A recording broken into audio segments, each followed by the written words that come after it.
A Vila de Umarizal é terra de gente guerreira, é terra de gente brasileira, é terra de gente bonita, gente que brinca, gente que samba, gente que grita. Enfim, gente que tem voz, quilombo que tem voz.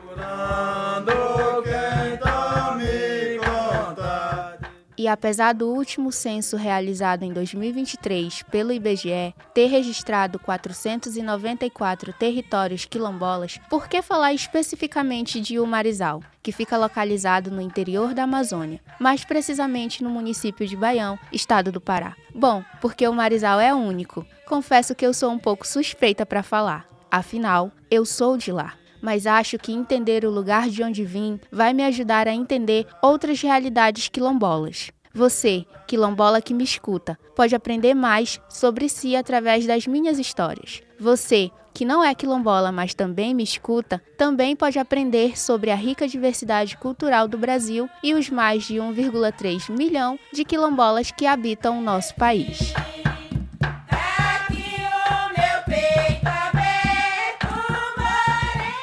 Eu sou Heloísa Serrão e este é o podcast Fala Umarizal, Vozes Quilombolas.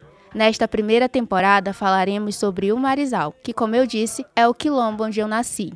E no episódio inaugural vamos falar sobre a história do nosso quilombo.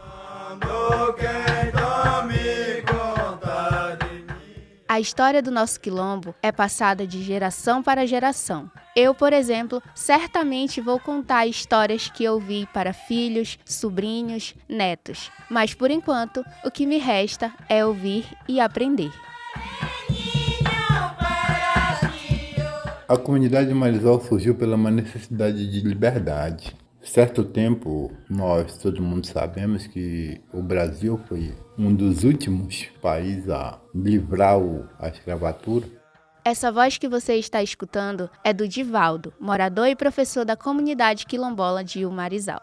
Nós contamos com um negro por nome Sinfrônio, onde tinha o seu irmão Antônio, a Virgilina. Todos isso são os homens que deram nome a esse lugar. Como eles moravam em um reduto ainda sendo mantido por chefia, por chefes negros, eles decidiram mudar de lá. E de lá de onde eles moravam, era no interior de Cametá, e eles se embrenharam de mata dentro e vieram para fugir da escravatura e se localizaram em Pachibal.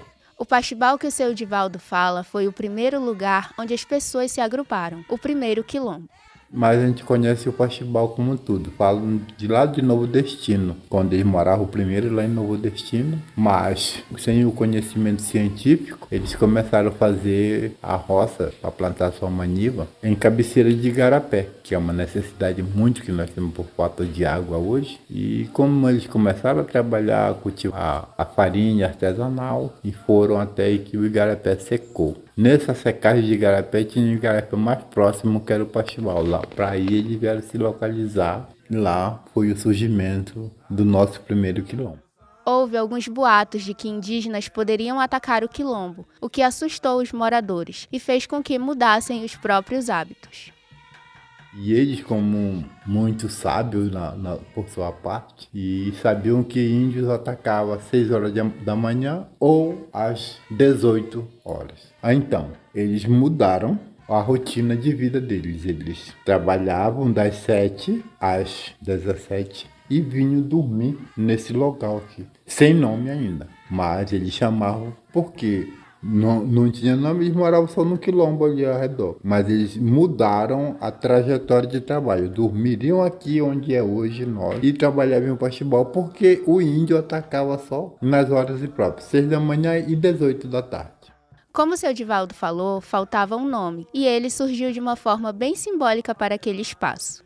Quando eles vinham nessa trajetória de chegar em um assentamento, no qual eles deram com o Pachibal, Novo Destino, eles passaram por mata, se embrenhando de mata aí. Eles passaram hoje o Umarizal Centro, onde eles passaram por muitas árvores de marizeira. Aquela fruta gostosa que até hoje a gente gosta de apreciar. E por aí eles disseram, quando eles mudaram a trajetória de vida, Como eles queriam também comer da fruta, já moravam aqui nesse local, mas alguém convidava, vamos lá no centro do Marizal, por causa da árvore da marizeira. Vamos no centro do Marizal, que era longe, então eles iam, cultivavam a fruta e voltavam para cá. De onde tu veio? Eu vim lá do centro do Marizal, lá de onde tinha muita marizeira. E então, esse nome surgiu por essas árvores daquele local onde os negros passaram. Quando eu estava lá no centro do Marizal, para onde tu vai? Eu vou lá para a beira do Marizal, porque é o rio eles chamavam de beira. Onde era Igarapé chamavam de centro, que hoje é totalmente diferente do linguagem urbano, né? Que centro onde está centralizado tudo. E nós para cá não, o centro onde era agraciado ou banhado por igarapés e beira onde era margem do rio, que hoje é o Rio Tocantins. Ainda que seja um quilombo pequeno, o Marizal é antigo e de muitas gerações. Há famílias em que bisnetos e tataranetos seguem na comunidade dando prosseguimento à tradição. Nós tivemos um estudo de um sábio, o Newton Lopes de Faria, nosso mestre em educação, e ele comprova que nós temos 173 anos. Mas isso é comprovado pelo estudo dele, mais pesquisa levantada. Mas na minha concepção eu penso que nós somos mais antigos do que isso. Bem mais tempo, até porque quem que está falando contigo? Eu. Mas eu sou da terceira geração vindo e eu tenho 59 anos. Já teve a geração da Dona Custódia, que era minha mãe. Depois, antes da minha mãe, tive a Nila Vieira, que era a mãe dela. E eu não estou protestando contra o estudo do Newton Lopes do Saci. Mas assim, eu tenho como uma impressão que nós somos mais antigos do que esses 173 anos. Seu Divaldo fala sobre as riquezas de um Marizal, que digo a vocês, não são poucas, viu? Mas como eu sou suspeita, vou deixar que ele conte. Chega de até me arrepia quando tu fala em riqueza do nosso quilombo. É uma coisa que chama muita atenção, mas se for riqueza capital, a gente vê a nossa farinha artesanal, né? É uma riqueza muito forte. Lembrando que a farinha artesanal é uma das maiores produções da comunidade. Farinha d'água, pessoal, feita de mandioca. Aquela bem torradinha da baguda. Égua, nem fale, com açaí então, tudo de bom. Mas se tu falar riqueza propriamente dito no povo, eu digo assim a hospitalidade, né? É uma riqueza enorme que esse povo tem como hospitaleiro de poder estar abraçando todo mundo. E isso é uma riqueza que a gente é incomparável a outras comunidades, outro setor de vida assim que a gente vê. Mas se for falar financeiramente, todo mundo que sai daqui sai encantado com o modo de fazer farinha artesanal. Então, para mim eu vejo dois tipos de riqueza. Essa riqueza mais de aconchego e no segundo projeto, assim, para a vida nossa, eu vejo uma farinha artesanal que é uma que balanceia todo mundo que chega aqui. Além da riqueza, é um orgulho, né, de fazer farinha. Nosso quilombo também tem a própria maneira de produzir a farinha, usando antigas técnicas como espremer a massa no tipiti, que é basicamente um tipo de prensa feita de palha trançada. E essa maneira causa certa curiosidade em quem vem de fora.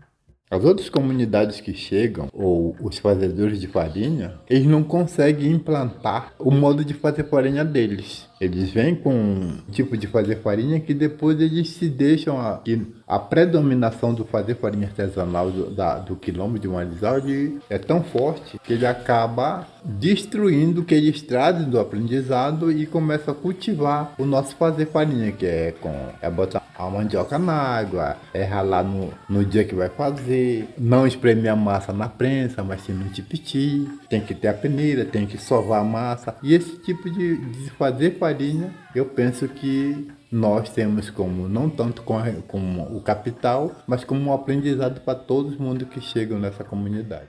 Podemos dizer que a farinha é quase um patrimônio cultural da vila e faz parte da realidade dos seus moradores. Mas imagina só uma história nossa que é uma realidade. Conseguir um peixe, salgar o peixe e pegar a farinha feita por nós e fazer um chibé, né? Que todo mundo conhece. Essa eu acho que é uma das histórias que mais impressiona, que todo mundo queria saber.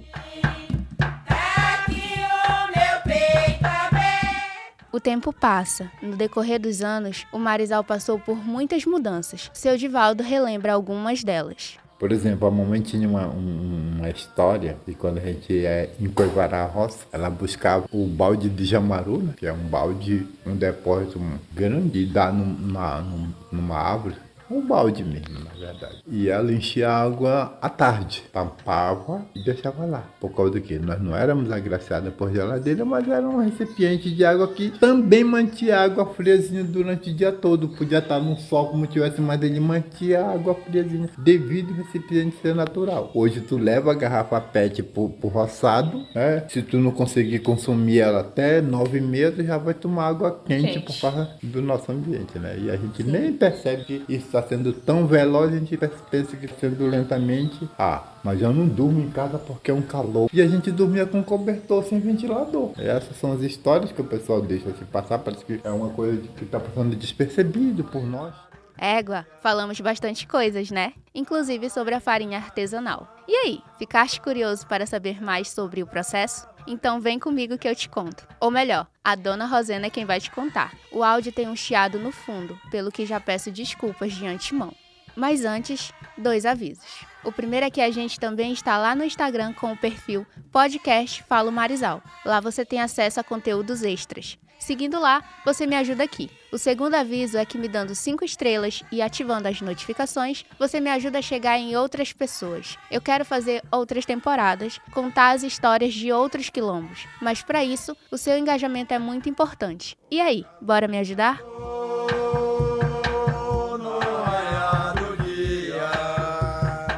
Agora sim, o áudio da dona Rosena. O procedimento como eu falei, que o taxi, com 6 meses ele já tá bom, pode arrancar, e arranca com 3 dias na água. Após os 3 dias você rala, tira a tapioca também, que utiliza muita tapioca, e amolece a massa da água, que é molinha, e a tapioca é a dura que te arranca, e raspa e rala e tira a tapioca. E o procedimento vai pro fogo, um forno, que o nosso daí é normal, não é elétrico, com 1 hora de tempo no forno, mexendo com rodo, por aquilo que parece amanhã eu vou fazer. E aí você, depois de 1 hora, a farinha vai, amolece, o procedimento de descardar ela. Depois da escardação, ela vai torrando automaticamente, vai secando, e aí sai todo o líquido aí. 1 hora depois do tempo, pode tirar a farinha que já está bem torradinha. Eras, por falta de um apoio maior, não há exportação da farinha para fora. Ei, vocês não têm noção do que estão perdendo. Certeza que a nossa farinha seria sucesso nesse mundão. Bora, mano, te puxa e encomenda logo a tua lata de farinha que é.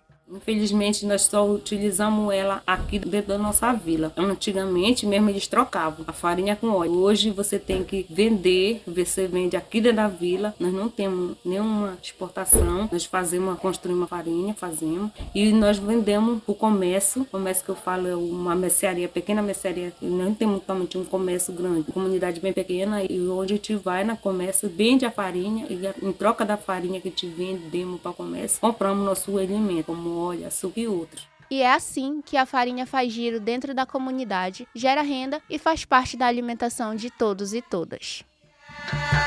É a Santa Maria, é a Santa Maria. Um pouco da história você já sabe, da farinha também. O próximo passo é saber um pouco mais sobre a nossa fé. No próximo episódio de Falo Marizal, Vozes Quilombolas, eu vou te contar um pouco mais sobre a relação do nosso quilombo com a religião. Obrigada pela companhia e até semana que vem. Do samba é a Santa Maria, o galo cantou no raio. O Falo Marizal, Vozes Quilombolas é produzido por mim, Heloísa Serrão. Este episódio contou com músicas do grupo de samba de Cacete e Recordação de Marizal, entrevistas de Divaldo Vieira e Rosena Bendelac. Eu preciso agradecer aos entrevistados e aos meus amigos Ian Vilhena e Cecília Costa, que me ajudaram no processo de produção deste projeto. Este podcast foi inicialmente pensado como trabalho de conclusão de curso para a obtenção do título de bacharel em jornalismo na Faculdade de Comunicação da Universidade Federal do Sul e Sudeste do Pará, a Unifespa. A orientação é do professor Matheus Simões Melo. O galo